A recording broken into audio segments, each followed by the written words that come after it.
Aujourd'hui, nous vous racontons les histoires de jumeaux et jumelles qui ont été séparés étant bébés par l'agence d'adoption new-yorkaise Louise Wild Services, mais qui n'ont pas fait partie de leur étude et qui, par le plus heureux des hasards, se sont retrouvés plusieurs années plus tard. Plongeons-nous, encore une fois, dans ces incroyables et pourtant vraies histoires.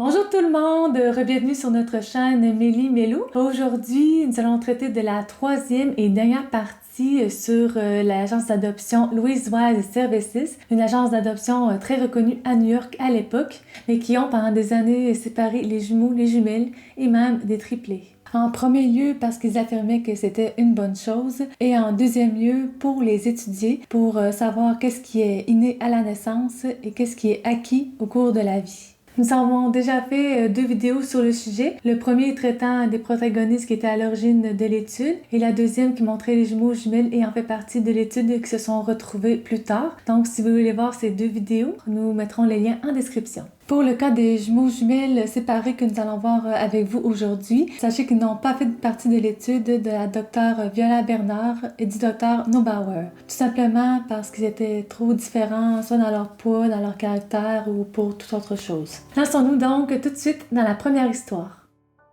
Elise Sheen et Paula Bernstein.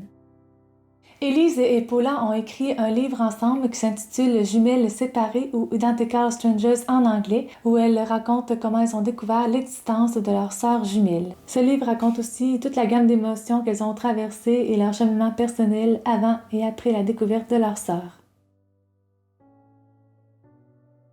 Elise et Paula sont nées à New York le 9 octobre 1968. Étant censées faire partie de l'étude, elles ont donc été envoyées dans 2 familles ayant déjà adopté un enfant à Louise Wild Services auparavant. Par contre, elles ont rapidement été enlevées de l'étude car elles présentaient une différence d'attitude et de poids. C'est Elise qui découvrira la première l'existence de sa sœur à l'âge de 35 ans. Elle vit alors à Paris et est célibataire. Sa sœur Paula, elle, habite à New York, a un mari et une petite fille. Elles vont se rencontrer pour la première fois dans un café de New York et parler pendant des heures essayant de rattraper le temps perdu. C'est ainsi qu'elles vont apprendre qu'elles ont toutes les deux étudié en cinéma et sont douées pour l'écriture.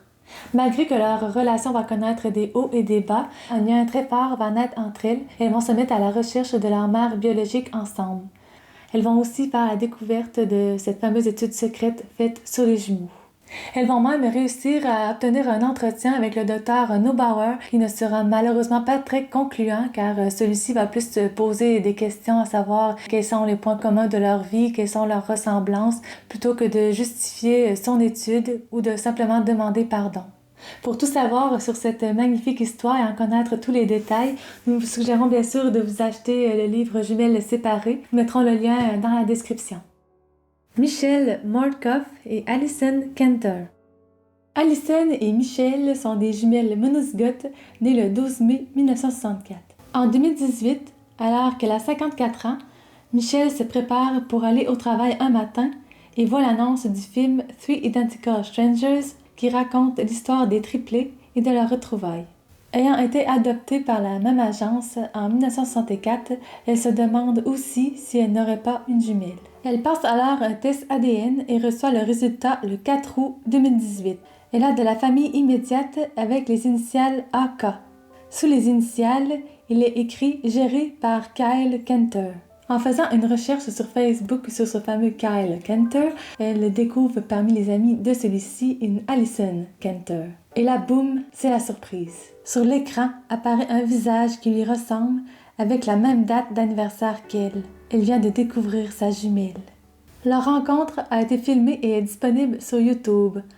On les voit se serrer dans leurs bras et échanger sur leur ressemblance. Elles apprennent qu'elles ont été adoptées 5 mois après leur naissance, à 2 jours d'écart. Si vous voulez voir cette vidéo émouvante, on vous met le lien dans la description.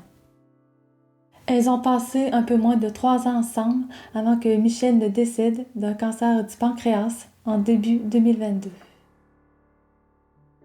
Paula Sherman et Marjorie.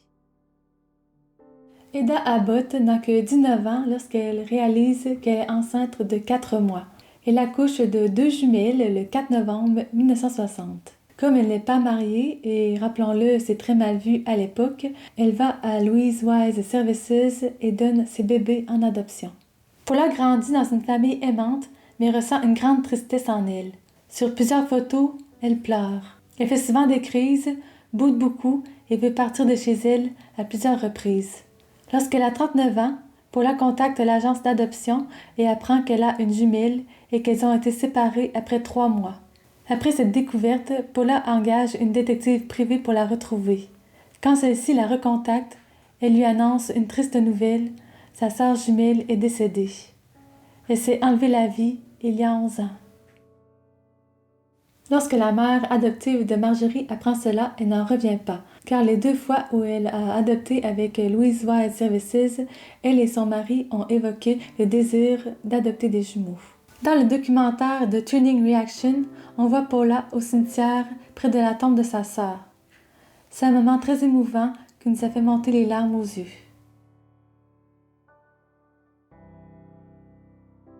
C'est donc ainsi que se termine cette 3e et dernière vidéo portant sur l'agence d'adoption new-yorkaise Louise Wise Services qui a séparé plusieurs couples de jumeaux jumelles et même des triplés dans les années 1960 à 1980.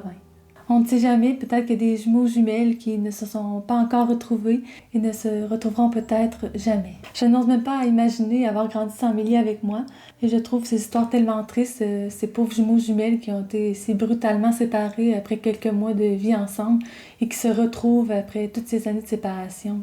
Dites-nous ce que vous avez pensé de cette vidéo en commentaire et lâchez-nous un cœur ou un pouce si vous avez aimé cette vidéo. N'oubliez pas de vous abonner et d'activer la cloche de notification et aussi de nous suivre sur nos réseaux sociaux. Portez-vous bien et on se voit dans une prochaine vidéo. Bye!